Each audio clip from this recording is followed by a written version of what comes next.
Praise the lord.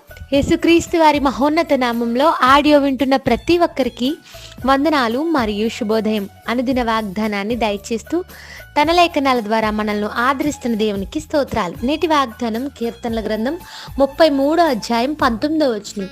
యెహోవా దృష్టి ఆయన యందు భయభక్తులు గల వారి మీదను ఆయన కృప కొరకు కనిపెట్టు వారి మీదను నిలుచుచున్నది. దేవుని దృష్టి ఎవరిపై ఉంది, ఎవరిని దేవుడు దృష్టిస్తున్నాడు అనే ప్రశ్న ఈరోజు ఎవరిలోనైనా కనుక ఉంటే బైబిల్ స్పష్టంగా తెలియచేస్తుంది. ఇక్కడ 2 రకాల గుంపులు మనకు కనిపిస్తున్నాయి. మొదటిది దేవుని యందు భయభక్తులు కలిగిన వారు, రెండవది ఆయన కృప కొరకు కనిపెట్టుకునేవారు. ఈరోజు ఈ 2 గుంపుల్లో నీవు ఉన్నావా అనేది ఆలోచన చేయాలి. చాలామంది అంటుంటారు, దేవుడు మమ్మల్ని చూడడం లేదండి, మర్చిపోయాడండి, ఆయన దృష్టిలో మేము లేవండి, ఆయన మమ్మల్ని చూస్తే ఎందుకు మా జీవితాల్లో ఈ సమస్యలు ఎందుకు అనే ప్రశ్నతో వారి బ్రతుకులు ఉంటుంటాయి. అయితే దేవుడు లేఖనం సెలవిస్తుంది, మనల్ని ధైర్యపరిచే మాట ఈరోజు మనకు అందిస్తుంది. ఆయన దృష్టి ఆయన యందు భయభక్తులు కలవారి పట్ల నిలుస్తుంది. నిజమైన భయభక్తులు దేవుని పట్ల కలిగి ఉన్నామా? మనుషుల దృష్టికి భక్తి గలవారిగా చాలామంది ఉంటుంటారు. దేవుని దృష్టికి భక్తి గలవానిగా ఉన్నామా అనేది ఈరోజు ఆలోచన చేయాలి. ఏదో కష్టం వచ్చినప్పుడు, అవసరత వచ్చినప్పుడు భక్తి చేసేసి ఆ తర్వాత మళ్ళీ మామూలే జీవితం అన్నట్టుగా పోతే దేవుని దృష్టి మనపై ఉండదు. ఒకవేళ ఆయన దృష్టి ఉన్నా కానీ దేవుడు మంచివారిని చెడ్డవారిని చూస్తూనే ఉన్నాడు అని బైబిల్ సెలవిస్తుంది. మంచివారిని ఎలా ఆశీర్వదించాలని, చెడ్డవారిని కనిపెడుతున్నాడు దేవుడు అని బైబిల్ చెప్తుంది. అందుకే యాకోబు భక్తుడు తన పత్రికలో దేవుని దృష్టికి నిష్కలంకము పవిత్రమైన భక్తి ఏదనగా అనే మాటను రాశాడు. పవిత్రమైన భక్తి అని ఎందుకు రాశాడంటే, అపవిత్రమైన భక్తి చేసేవారు కూడా చాలామంది ఉన్నారనమాట. అసభ్యకరమైన పనులు చేస్తూ భక్తి అనుకునేవారు కూడా లేకపోలేదు.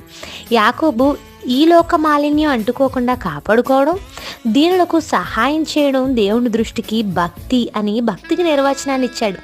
ఈ 2 లేకుండా దేవుని దృష్టికి భక్తిపరుడుగా ఉండడం అసాధ్యమే. పవిత్రమైన భక్తి ఎవరైతే చేస్తున్నారో వారిపై దేవుని దృష్టి నిలుస్తుంది. ఈ రోజుల్లో ఏ ప్రాంతంకి వెళ్ళినా, ఇళ్లల్లో కావచ్చు, హాస్పిటల్లో, స్కూల్లో, మెయిన్ రోడ్లో, కాంప్లెక్స్లో ప్రతి చోట సీసీ కెమెరా పర్యవేక్షణ ఉంటుంది. అందుకే నేరస్తులను చాలా త్వరగా పోలీసులు పట్టుకోగలుగుతున్నారు. ఒక కెమెరా నుండి తప్పించుకోవడమే కష్టమైతే దేవుని దృష్టి లోకమంతటా సంచారం చేస్తుందని లేఖనం సెలవిస్తుంది. నువ్వు ఎక్కడ ఉన్నా, ఎలా ఉన్నా, ఏం చేస్తున్నా దేవుడు చూస్తున్నాడు. ఒకవేళ నువ్వు యథార్థమైన భక్తి చేసేవానిగా ఉంటే ఆయన నిన్ను బలపరచడానికి చూస్తున్నాడు. ఈరోజు ఆయన దృష్టి నీ మీద ఉంది. దేవునికి స్తోత్రం, హల్లెలూయా. నీవు ఆయన దృష్టి నుండి తప్పిపోయిన వాడవు కాదు. నువ్వు భక్తి మార్గంలో నడుస్తున్నా కూడా కొద్దిపాటి సమస్యలు నీ జీవితంలోకి వచ్చినప్పుడు అపవాది దేవుడు నిన్ను మర్చిపోయాడు, చూడడం లేదు అనే సందేహాన్ని నీ మనసులో నాటుతాడు. అయితే దేవుని లేఖనం చెప్తుంది, ఆయన కృపయందు కనిపెట్టువారు వెయిట్ అంటున్నాడు. నువ్వు ఆయన కొరకు వెయిట్ చేయగలిగితే ఆయన దృష్టి నీపై ఉంటుంది. తప్పక దేవుని సహాయం నీకు అందుతుంది. ఈరోజంతా ఈ వాగ్దానాన్ని ఆధారంగా చేసుకుని ప్రార్థించండి. ఆయన యందు భయభక్తులు కలిగిన వారు ఆయన దృష్టించువాడిగా ఉన్నాడు. ప్రార్థన. దయగల మా తండ్రి, మాతో మాట్లాడిన మాటలను బట్టి స్తోత్రాలు. ఈరోజంతా ఈ వాగ్దానం ద్వారా మా ప్రియులను బలపరచండి. మమ్మల్ని దృష్టిస్తూ చూస్తున్న దేవా నీకే స్తోత్రాలు. నీ యందు భయభక్తులు కలిగిన వారమే, నీ కృప కొరకు కనిపెట్టు వారమై ఉండే బ్రతుకులు మాకు దయచేయండి. నీ కృప పొందుకుని అనేకమైన కార్యాలు మా పట్ల జరిగించువాడవని నీవని నమ్ముచు యేసయ్య నామములో అడిగి వేడుకొంచున్నాను తండ్రి. Amen. Have a blessed day. Thank you all. God bless.